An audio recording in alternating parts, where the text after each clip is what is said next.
Hi, everybody. Mr. Ribot here. Today we are talking topic 3.6, sinusoidal function transformations. So we're just transforming sine and cosine graphs, okay? So we're going to look at kind of the big parts of them, which are the midline, amplitude, and period. And yeah, we're going to talk about how we're going to deal with those with the different transformations. So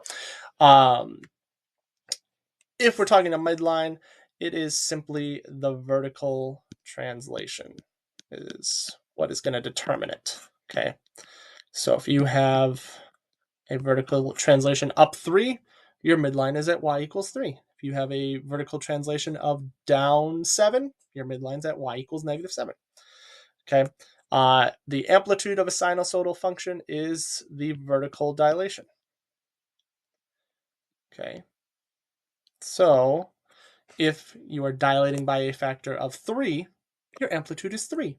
If you have a vertical dilation of 1/2, your amplitude is 1/2. Okay, and then the period of the sinusoidal function is the result of a horizontal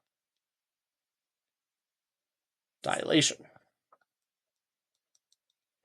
And that should make sense too, because we're talking, a normal period, and then you're either shrinking it or expanding it by some factor. So that is a period change. So we're going to talk about our general form of a sine graph. And we're going to add something else later. So that's why I skip a letter, but you'll see here in a second. So it's either a times sine of b times theta plus d, or we can have like cosine. So I'm going to say k of theta equals a cosine b theta plus d. You'll notice I kept A, B, and D the same letters. I did not change them because they act the same way in sine and cosine values, or functions, I should say. So a vertical dilation by a factor of A, that is telling us the amplitude. So the number in front is always the amplitude. And we'll put absolute values there because technically if it's negative, the amplitude is still the positive of it. And then for 2, a vertical translation is represented by something that is added or subtracted at the end, which in this case is d. So in this case, d tells us the midline. So y equals d. My pen stopped working again. There we go. Y equals d is the midline. Okay, and then horizontal dilation by a factor of 1 over b, where period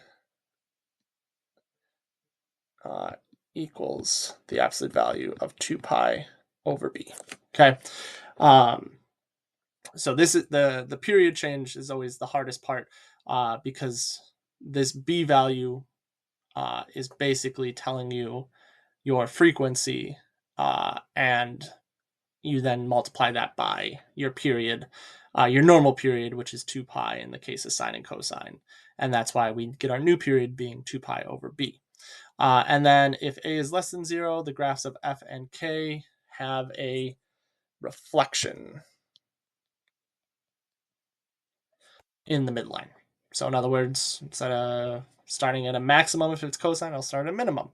Instead of starting at the midline and going up for a sine, if it has a reflection, it's going to start at the midline and go down. So here we go. We have this graph here. And they want us to find the values of A, B, and D when it's written in this format. And they labeled all the nice stuff for us. So they tell us amplitude is 6. So yeah, we know it could either be positive 6 or negative 6 because it's a sine value that goes up. It's positive 6. So A is 6. All right. Then our midline is telling us our D value. D is 3. It's that easy.